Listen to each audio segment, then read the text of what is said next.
2월 22일 수요일 아버지의 뜻이란 제목으로 마태복음 18장 11에서 20절의 말씀입니다.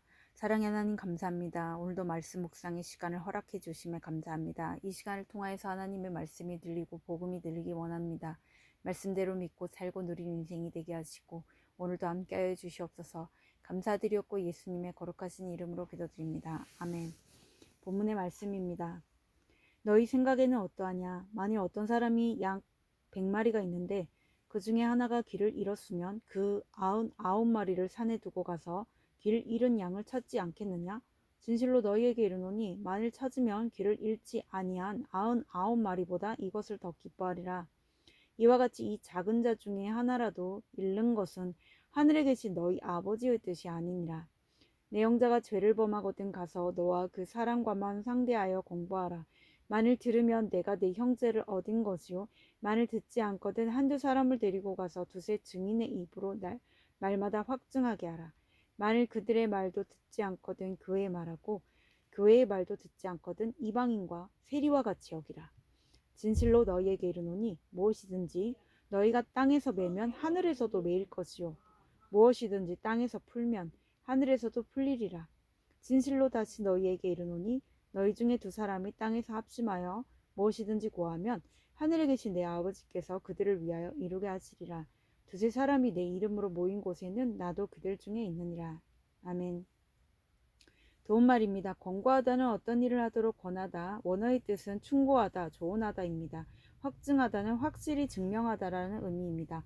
본문 요약입니다. 예수님은 100마리 양 중에 길 잃은 양 한 마리라도 잃지 않는 것이 하늘에 계신 아버지의 뜻이라고 말씀하시며 죄를 범한 형제를 공동체가 어떻게 권고할지 알려주십니다. 그리고 제자들에게 두 사람이 합심하여 무엇이든지 구하면 하나님이 이루실 것이며 두세 사람이 주의 이름으로 모인 곳에 함께 한다고 하십니다.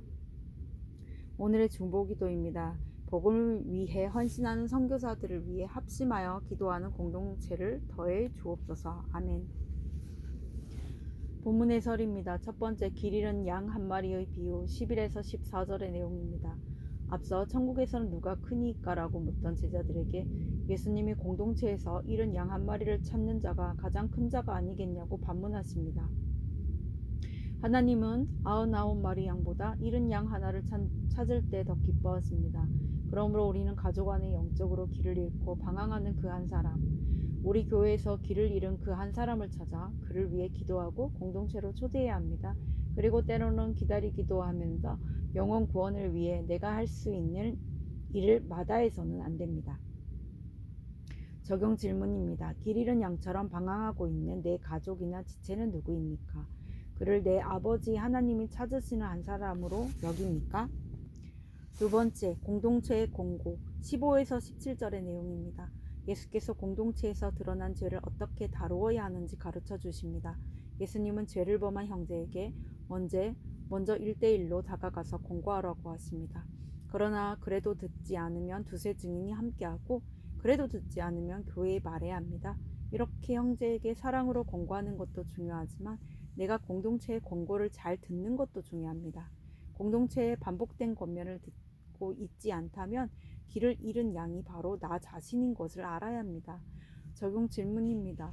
공동체의 권고를 들어야 할 드러난 나의 죄는 무엇입니까? 내가 죄인임을 먼저 알고 타인을 권고합니까? 세 번째, 공동체의 간구 18에서 20절의 내용입니다.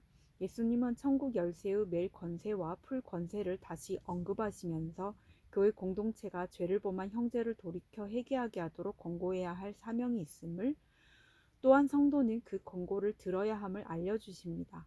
이어서 예수님은 교회 공동체가 합심하여 하나님께 구하는 기도를 해야 한다고 말씀하십니다.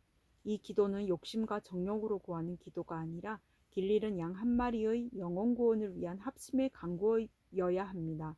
간절한 간신과 기도로 잃은 양을 찾으려 할 때 교회의 권세가 있습니다. 적용 질문입니다. 나는 공동체와 함께 영혼 구원을 위한 기도를 합니까? 내 욕심을 채워달라는 기도를 합니까? 오늘 기도하기는 길 잃은 양 한 마리를 찾는 것을 기뻐하시는 아버지의 뜻을 알게 해주셔서 감사합니다. 내 소원과 간구가 응답되지 않는다고 답답해하면서 공동체의 권면을 듣지 않는 저를 용서해 주옵소서. 영혼 구원을 위해 공동체와 합심하여 기도함으로 하나님의 뜻에 합당하게 살게 하옵소서. 아멘. 묵상 간증입니다. 예배를 떠나 방황하던 양이란 제목으로 최진웅님의 말씀 적용글입니다. 저는 어릴 적 아버지가 돌아가시면서 경제적으로 어려워 학교에서 불우한 학생 취급을 받았고 스스로도 불우하다고 여겼습니다. 어머니를 따라 교회에 다니며 하나님이 계신다고 믿었지만 아버지를 데려가시고 나를 불우하게 만든 분이라고 생각하며 20대에 교회를 떠났습니다. 그 후 하루 8시간 넘게 게임을 하며 유흥업소를 다니며 소망 없는 삶을 살았습니다. 간혹 어머니가 주일 예배를 드릴 것인지 물어보시면 교회 주보만 가져와 다녀온 척을 했습니다. 그러던 어느 날 술을 마시고 안마시술소에서 나오는데 수요 예배를 마치고 돌아가시는 어머니의 뒷모습을 보게 되었습니다. 저는 곧바로 몸을 숨겼는데 순간 그런 제 모습을 보고 이렇게 살 바에야 차라리 죽는 게 낫겠다는 생각이 들어 부끄러웠습니다. 게다가 회사에서는 실직 위기가 찾아왔고 여자친구에게 이별 통보를 받는 등 힘든 사건이 이어졌습니다. 이 모든 원인이 음란하게 살아온 내 탓이라는 생각이 계속 들었고 새벽마다 음란업소 거울에 비춰보던 내 모습이 떠올라 고통스러웠습니다. 그러다 저는 어머니께 죄송한 마음과 죄책감이 들어 교회를 찾았습니다. 잔잔히 들리는 찬양에 잠시 생각에 잠겼는데 과거 교수님이 성경 공부에 초대했던 일, 학교 후배가 교회 소그룹에 초청했던 일, 그리고 매주 어머니와 형이 예배를 권했던 일 등이 떠올랐습니다. 그것이 모두 예수님이 나를 찾아 부르신 순간이었음을, 또 저의 죄책감의 근원이 예수님의 존재를 알면서도 매몰차게 거절했기 때문임을 알게 되었습니다. 이에 저는 앞으로는 예배 잘 드릴 테니 사람답게만 살게 해주세요라고 기도했습니다. 그러자 제 안에 꼬였던 마음이 정리되며 평안해졌습니다. 그 후 저는 청년부에서 만난 자매와 결혼하여 믿음의 가정을 꾸렸습니다. 잃어버린 한 마리 양처럼 예배를 떠나 방황하던 저를 동분서주 찾아 구원해 주신 하늘 아버지의 크신 사랑에 감사드립니다. 이분에 적용하기는 회사 동료에게 제 간증이 실린 큐티인을 선물하겠습니다. 믿지 않으시는 장인어른과 장모님께 핀잔을 듣더라도 예배를 권하겠습니다. 입니다.